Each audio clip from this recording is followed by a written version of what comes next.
Hello and welcome back to Football Manager 2018 with Blackburn Rovers. We are in our third season now with Blackburn Rovers. Our first season ended in a promotion. Our second season ended quite emphatically, actually, finishing in 10th place, despite the fact we were pretty terrible for the entirety of it. Third season, my goal is to get promoted, or at the very least playoffs, or leave the club and join someone bigger. Somebody like a Liverpool, who I actually had a job interview with, and they went for Ralph Hasenhüttl instead of me. But if a team such as Liverpool, who finished, I think it's 6th last season, if they were willing to interview me, that means I'm a decent manager now. Not to try and toot my own horn or anything, but I'm now a Continental A licensed manager as well. So I've gone and got myself my A badge. I need to get more badges, but the club won't let me at the moment. Anyway, first episode of a new season, which has to mean transfers have happened, and they have. And it's not as many as I usually make, but I have made a very potentially bad transfer. I'm not sure. It's an iffy one. I'll show you. It's this. Anton Nedeljkov, the club captain for the last few years, has left. He's gone to AEK, and I actively made this happen. It wasn't he wants to leave. I went, you know what? I've had enough of you, Anton. I can get better than you. Problem is, I haven't replaced him. I'm hoping that the players that I've currently got can do a job. But he's gone for a total of £2 million, which for a 30-year-old isn't that bad. Another player to leave the club is Hamza Chowdhury. Spent last season on loan at Fleetwood. Had not a bad year, to be honest. He's gone for £2 million. He's joined Sheffield United. The massively inconsistent Conor Mahoney has also left the club. He has joined Reading for $850k, which isn't a bad return for a player he's not very good. Steffi Mavadidi has also left the club, spent last season on loan at Aston Villa, scored 8 goals in 12 games, but he's gone to Preston, $750k. He was worth a lot more, but nobody was willing to pay the £7 million that he was valued at. The final player out to leave permanently, at the very least, Ryan Nyambe has left. He's gone to Luton, who have gone and got themselves relegated back down to League One. He's left for not a lot of money. I think it's 250k? 205k, there you go. He's made his way to Luton. In addition to those players to leave, Henry Wilcock, Buscarini, Sebastian Thompson, Panzo, Gracia, Wilson, Glendon, Pask, Gibbons, Ramadan, Montoya, Todd Lazovic, Rab McNally, Mick Pike, Mark Durand, we'll come back to him in a minute, Michael Forrest, Marko Zunic, Jonathan Denzay, Yigat Yilmaz, I'll come to him in a minute as well, Ryan, Joe Dolan and Thibaut Verlinden. They have all left the club on various loan deals. Now, let's come back to the other players. Firstly, Mark Durand. He went out on loan to Motherwell, and basically, he got a work permit to play in England or Britain, in Scotland, because they have different work permit rules. So I just cancelled his loan, and now he can play for us. And the other player that I need to mention is Yiğit Yilmaz, 22-year-old Turkish goalkeeper. He's gone on loan to Porto, the B team in Porto apparently. He is coming on a free transfer, and he looks real good. He looks really good. He's 3-star current ability, so I like the potential potentially in this player. Potentially in this player. Too many P's. Too many potentials. Another player to join is Arsene Diakite, an Ivorian striker, 22 years old. He's got 6 goals and 6 caps for the Ivory Coast. He's joined for 30k. He doesn't have a work permit, but if he's getting 6 caps in however many years, I'm hoping he keeps that going and then he easily gets a work permit. Another free transfer. This time in comes Giuseppe Iglio. He's joined from AS Monaco. It says Perugia was his last club, but he was on loan there. He's come in, free transfer, as I've said. He's 3.5-star current ability, 4-star potential. I've yet to play him in the 2 games that I've played so far, so we might see him make his debut today. A player that I have seen in the last couple of games is Emmanuel Taurasi, 24-year-old Italian central midfielder. Once again, 3-star current, 3.5-star potential. He's joined on a free transfer from Verona in Italy. I think, was he Verona? Yes, he was Verona, formerly of AC Milan. Again, he looks pretty decent. And the third of my Italians to join, Gianluigi Poccesa Rosso, has joined. Free transfer once again. He was on loan at Birmingham last season. His contract was up at Inter Milan, so with a player of this quality, I couldn't really miss out on that. He's come in, he's 3-star current, 3.5 star potential. He's already played 2 games or 3 games, scored twice in the Carabao Cup. We'll come on to that in a minute. He's got an assist in the league as well. He's looking like a good player. And another free transfer, Ethan Ampadu, formerly of Chelsea. He's joined. He's basically he's a centre back, but he's 5'9", which I didn't realise when I signed him, because I should probably not be playing him as a centre back. I might repurpose him as a right back or something like that. I don't know. Basically, he's on a lot of money. He's not been playing very well as a centre back because he's 5'9". So yeah, I literally just looking at him now, I've realised he's 5'9". I'm just disappointed that he's so small. The final player that I'm going to mention, there's 2 others as well, but they were youths that I didn't really want. This player, Pierre-Alexandre Collignon, Belgian goalkeeper. I've had my eye on this guy for 2 years now, and I finally managed to get him. He's cost £2.5 million. It's £2 million. He had a minimum fee release of £2.5 million, and Beveren would not budge from it. However, for some reason, they would have accepted £2 million with a whole load of add-ons and stuff. So he's come in, again, 19 years old, loads of potential, 3-star current ability, 4.5-star potential. He's not my number 1 keeper. He's not even my number 2 keeper, but he will be getting the odd game here and there. So that is all the transfers that I've done. I don't really have any transfer budget left. 633k, but I've got a fair old whack of wage budget, so I can. There's still business to be done.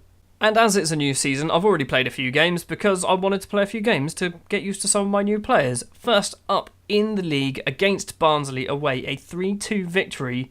And the highlight of this game has to be not only the hat-trick from Andrea Damianov, but the 90th minute winner, where there was stuff on my desk. When that went in, that stuff was thrown all around the room. We ended up winning 3-2, obviously. Damianov with a hat-trick, Goulart with the opening goal for Barnsley, Yogan O'Connell on the 62nd minute for Barnsley as well. Decent 3 points in our first game in the season. And young Andrea Damianov continues his great form going into the Carabao Cup against Burton Albion. First goal of the game was Damianov after 22 minutes. They pulled one back on 28 through Adam Stroud. Then Gianluigi Pocesa Rosso, I'm just going to call him Rosso, scores 2, 61 and 70 minutes. And Patson Daka, the forgotten man who went out on loan to Girona, I think it was Girona. He's now back in the club, he's back in the country, and I thought I'd give him a game in the old Carabao Cup, and he scored. We're not done talking about players. There are 2 players. Adam Fenton is one who I mentioned when I got my youth intake. He is so many big clubs are trying to steal him at the moment, and I've realised I need to play him.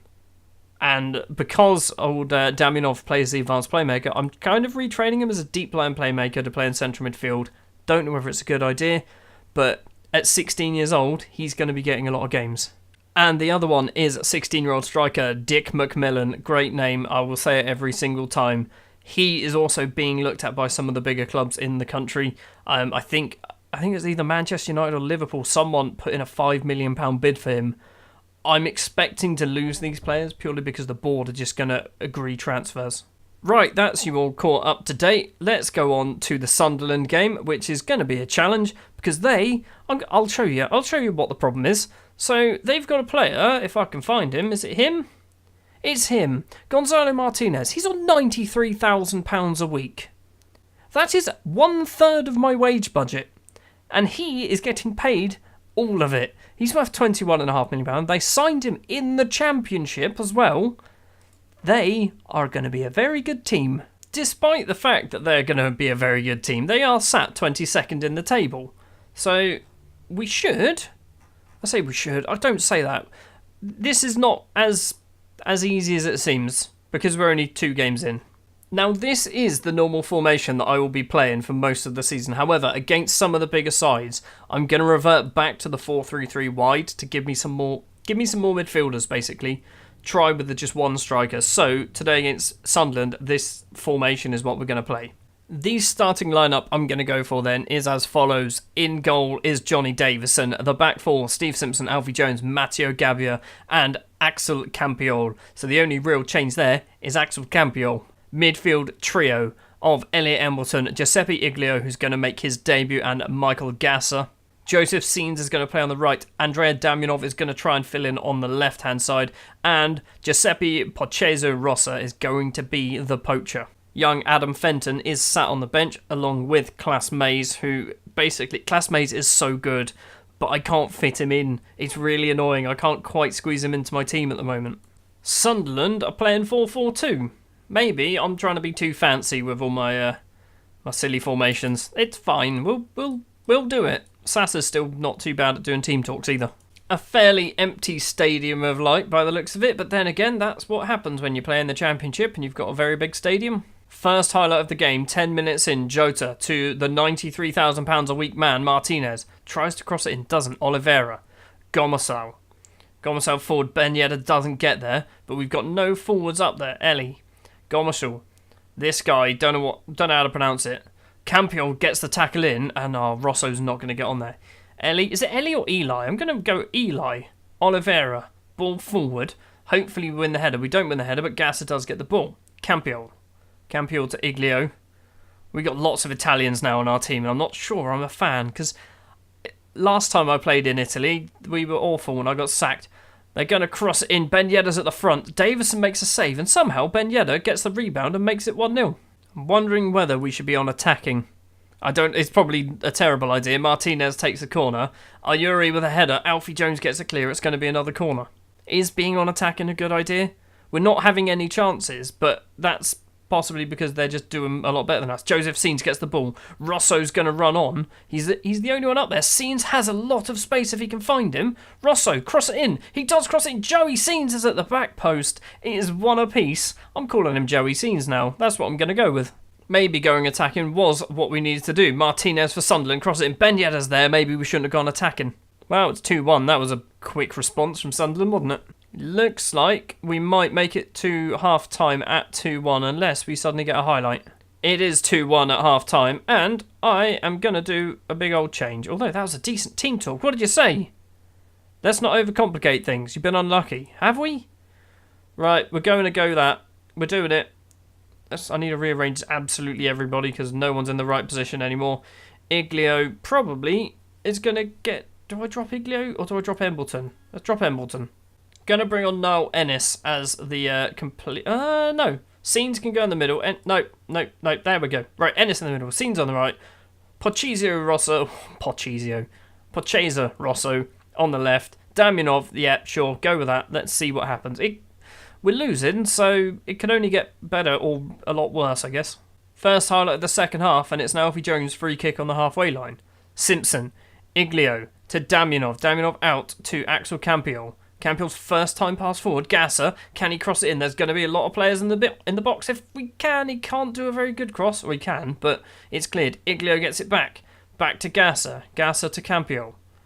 I'm wondering whether Campion's part of the problem here. Damianov through ball. Rosso's in there. Rosso's hit the post. Well, the keeper saved it, tipped it onto the post. Another highlight. It's immediately cleared at the start of the highlight. So that's clearly not what we're seeing here. Ben Yedder's going to run onto the ball from Bodvarsson. He's 1-on-1 with the keeper and he's hit it just wide. They should be 3-1 up. Free kick for Sunderland. Out to Martinez. Martinez has been tackled by Campion. That was a wonderful tackle. Now, let's build from that tackle if we can. Rosso gets the ball. Damianov's ball forward to Ennis. Ennis has got Seens there. It was not a very good pass from Niall Ennis. Back to the keeper. Keeper's kick upfield over the halfway line. Jones heads it forward. Damianov. Joey Seens. Joey Seens to Damianov again. Tries to slip through to Ennis and oh no. Ben Yedder's unmarked. Why did we both go over to him? Both of our centre-backs decided we were magnetised to the ball like two 10-year-olds and we are 3-1 down. There's just over 10 minutes to go. Gabier is coming off. Amperdou's coming on. Can I tell you to man mark? I don't know what... Man mark Ben Yedder. Just stick to him. Amperdou with a free kick straight after coming on the pitch. Rosso's going to get there. Two players in the box. Does cross it in. Joey Seens is at the back and he's at the bar. I think we're being somewhat screwed over here. We've hit the bar and the post now. And Ben Yedder scored a hat-trick. I didn't even notice. Looks like the final highlight of the game. Goal kick from the Sunderland keeper. Not going to try and pronounce his name. Martinez out to Ben Yedder. Ben Yedder's going to run it down the wing. He's been tackled by Ethan Amperdou. Campion. Ball forward over the halfway line. It's coming back at us, though. Martinez. Cross to Dinolfo. Simpson tackles, though. Joey Seens. Damyanov. Damyanov's ball forward to nobody. Ennis. Ennis has had a go from outside the area. It wasn't very good. And that is going to be the final shot of the game. Oh, dear. Oh, dearie me. I said a minute ago that you were doing all right. Tell the boys they did well, and that was an excellent effort. Why would you say that? You're as bad as Derek Fazakali. Well, that is going to do it for the end of this episode, and the table does not have some good reading to it, because pretty much every team in the league, bar 2, have at least 3 points. So we are one of them. We're down in 19th. We've got -3 goal difference, which isn't good.